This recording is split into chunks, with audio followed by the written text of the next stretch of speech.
Today, I am sharing an experience from a crystal bowl meditation at Mystical Moon and led by shop owner Laurie Barraco. My friend Maria and I went to the meditation. It was our first time to attend this event at the store.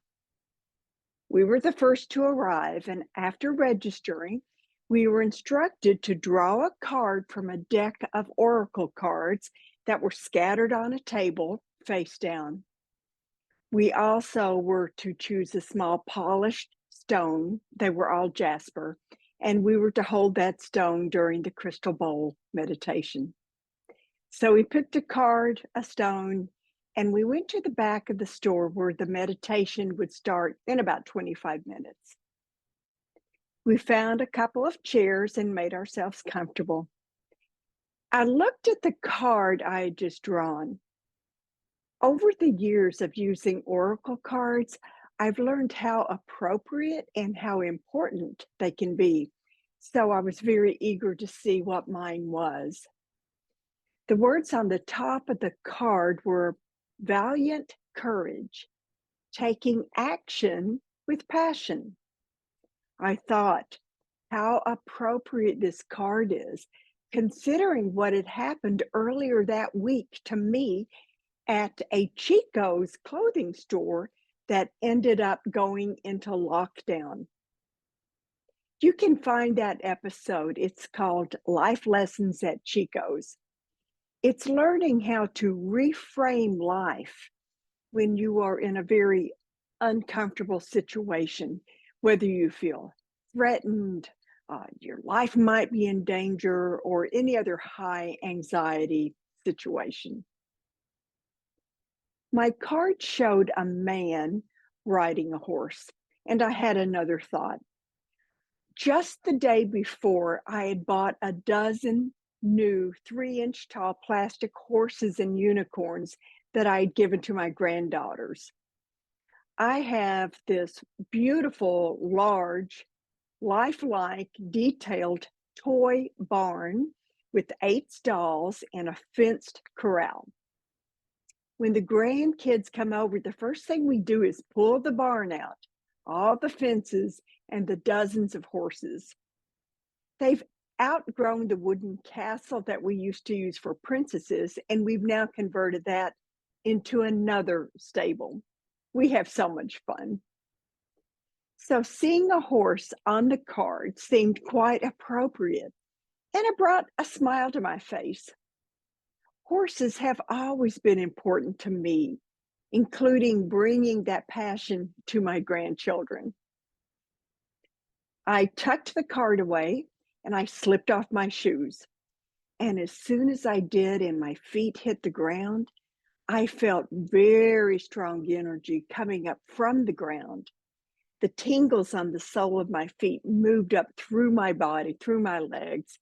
My entire body had this wonderful feeling. And I love it when this happens because those tingles throughout my body tell me that I'm tapping into the energy of the room, especially when I am at an event like at Mystical Moon. A place like that, the room not only contains present day energy, but the energy from all of the years that Mystical Moon has been established. It's very sacred. So as I felt the energy, I knew that I was connecting to this field energy that surrounds us. And I knew that my awareness was expanding and I was connecting to those surrounding frequencies. Not surprisingly, things started to occur, so I took out my journal and began writing. I felt something overhead, and it felt so real that I actually looked up in the 3D, thinking that something was flying around me. Then I realized what was happening. I was beginning that transition to an out-of-body state. So now I was in 3 places. I was the observer, I was the participant, and I was the scribe. So above my head is this group of dark specks circling me. But what were they? When I first entered the room and sat down, I looked around, and on a wall right across from me, there was a large picture of a beautiful dragon.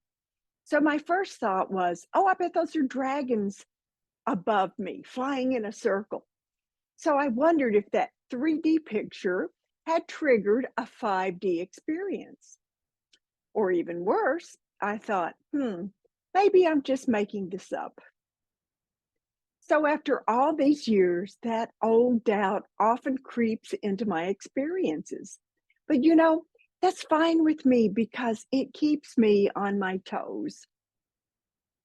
But whatever these dark winged creatures were so far above my head, I just couldn't make them out. They just looked like specks to me. It was easier to feel them, to feel their presence, than to actually see them. They were so far above that they were probably circling the entire city of Bonita Springs. But I knew that they were there for me. They started dropping lower, and I knew I could feel their focus on me. Soon, I felt them buzzing around the top of my head, and then they dropped below. They were surrounding my body in a counterclockwise motion. And once they reached just below my feet, they reversed direction. They swept up through the center of my body. So this mass swirled out the top of my head and then back down again to surround me. But this time they reversed directions and they were going in a clockwise motion. As they swarmed around me, they left a trail of thin, dark threads. And with each pass, I became entombed within this cocoon of darkness. My first thought was this was dark energy.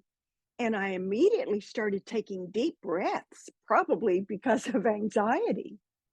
And as I did, I saw my breath leave my body, just like when I used to be up north in the wintertime. You could see your breath in cold temperatures. My breath came out as thin white strings, and they began to interweave with these black strings. I felt a sense of peace and calm as this now checkerboard pattern of now dark and light surrounded me. And then I had this nudge to look closer. So I did. Now that there was lighter colored threads for my breath, I could see the cocoon a little better. And you know what? I was wrong. These were not black threads. Instead, they were iridescent. They were a very deep black purple thread. And I realized that these were made from singular individual barbs of a feather from a crow. The checkerboard colors of black and white continued to swirl around me, and eventually they blended until they became one color. And as that happened, I heard, "We are all one." Immediately, I felt, as a participant, and saw, as the observer, myself sweep upward in one swift motion as a crow. Yes, I was a crow. It was more than just an observational position. The crow and I were one. Yet I was still there. My essence, my spirit, what makes me human. But I could feel and see and sense as a crow. I could feel the air under my wings, the sun on my back, the feel of my bony legs as they tucked under my belly during flight. I was very high in the air, And as I looked below, I crossed fields of crops, and the landscape looked like a patchwork quilt from my point of view so far above. As the crow, I zoomed closer when I saw a specific cornfield. As I zoomed in, the kernels of the corn were multicolored. This was maize, what we used to call Indian corn when I grew up. I immediately understood that I had traveled back in time, a time where I once had lived and breathed in another lifetime. This is something that occurs when you've meditated for a while or you've learned to have out of body experiences. You receive information in a format that is best described as a knowing. You just know things. You don't know how you know them, but you just know them. So now I knew I am a crow and I land on a stalk of corn. All I can see are green leaves and a blue sky above me. I am perched securely on a stalk that sways in a relatively stiff breeze. My attention moves quickly to the right. I sense it before I see it or hear it, but I know something is occurring. I hear the steady, rapid footsteps of someone running. Then, bursting out of the stalks is a 13 or 14-year-old boy. He is bare chested, wearing buckskin pants. He's in a hurry, but I don't get the impression that he's running from anything. He's just rushing towards something. Within a second, something even stranger occurs. As he passes me, my essence sweeps into him. I am now the boy. I immediately know everything about him. He is the only child of parents who have been deceased for several years. I also know that I can find out how he lost his parents, but I choose not to do so. Let me say something about this. Once we step out of the 3D, time no longer exists like it did before. We can tap into the past. We can tap into the future. Everything happens all at once, and we can choose where to focus our attention. So when I slipped into the body of this young man, I became him, just as I had become the crow who had been birthed from the cocoon. As I slipped into this young man's body, I had access to all of his memories. And I knew if I wanted, I could pursue his lineage. I could tap into the memories of his ancestors. When we are in these spaces, we are in sacred territories. Knowledge is abundant. But as this young man, this Chico, and then I had the flash of the experience at Chico's a couple of episodes ago, I knew his grandfather was the local shaman. And this Chico was in training on that very same wisdom path.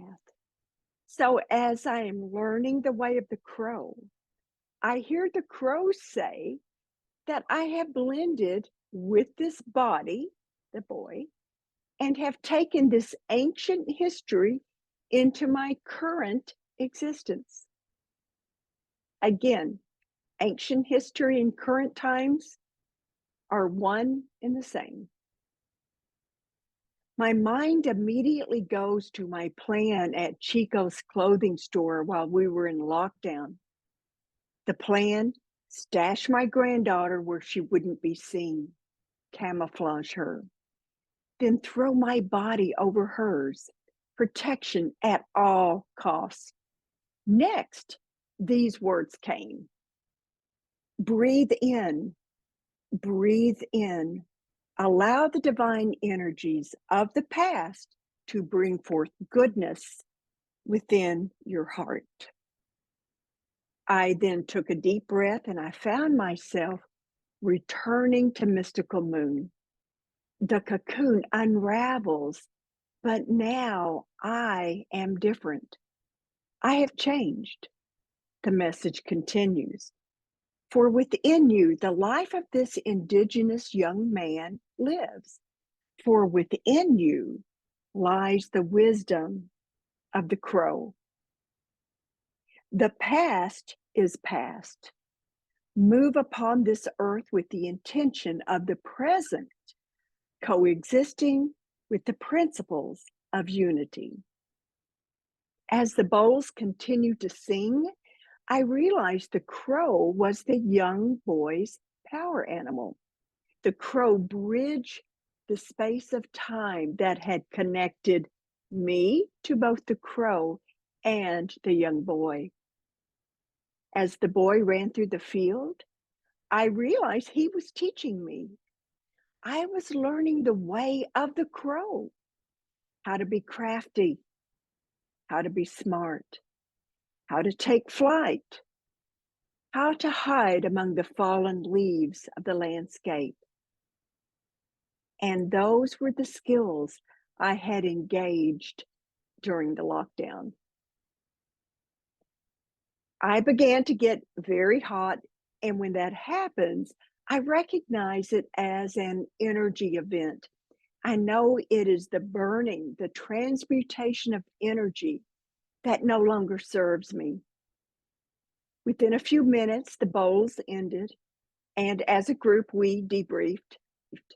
And when I told my story, Laurie told us that crows are very common at Mystical Moon. They see them all the time around the store.